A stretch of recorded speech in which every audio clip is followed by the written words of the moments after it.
کجا بشینیم؟ روی چمنا خوبه؟ آره خوبه، همینجا خوبه بشینیم.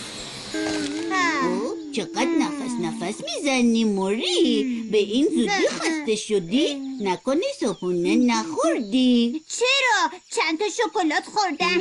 من نون و کره و عسل خوردم با یه لیوان شیر بزرگ. حالا نه انقدرم بزرگ، یکم کمتر. انقدر بریم تو بازی؟ یکم بشینیم میریم. تو چقدر انرژی داری؟ چیپس میخوری؟ مگه چیپسم شد خوراکی؟ من لقمه آوردم، مامانم برامون درست کرده. میوه و پسته هم آوردم. اونم میخوریم.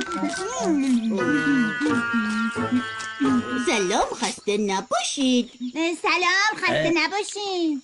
سلام به بچه‌های گلم، ممنونم، خسته نیستم. فقط آشغالاتونو نریزین روی زمین. نه حواسمون هست. اینو آوردیم تا آشغالامونو بریزیم توش. به به، آفرین، چه کار خوبی.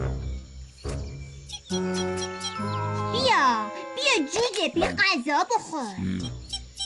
بیا دیگه، بیا کوچولو.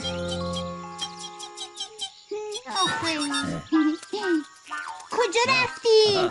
بیاین دیگه، بیاین براتون خوراکی ریختم. آخه بابا جان، پرنده که از این حله حوله ها نمیخوره.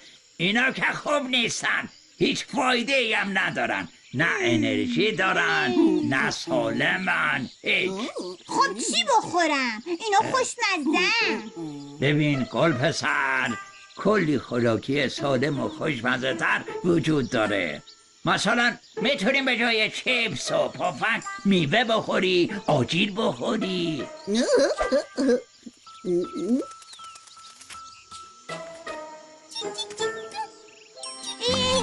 خوردن. آره، انگار خیلی هم دوست دارن. بله، چون میدونن غذای مقویه میخورن که انرژی داشته باشن بال بزنن.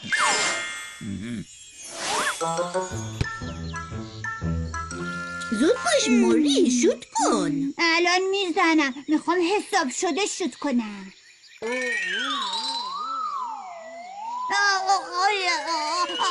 سرم. چی شدی موری؟ سرم گیج رفت یهو.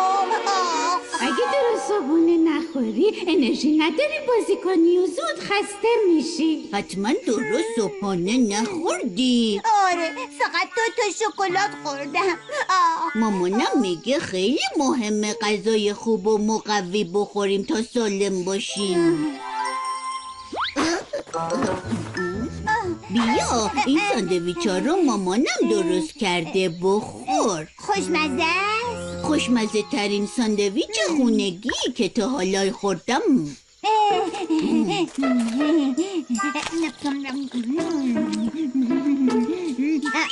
واقعا خوشمزه است. چیه؟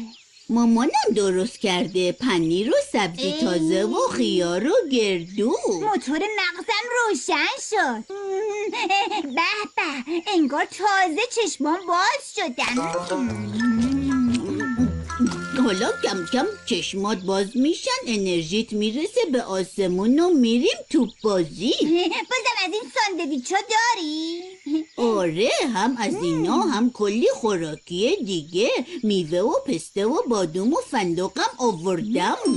همه اینا رو باید الان بخوریم؟ نه، هم میتونیم قبل بازی بخوریم هم بعدش. خب من قبل از بازی میخورم تا قوی بشم و بتونم بازی رو ببرم.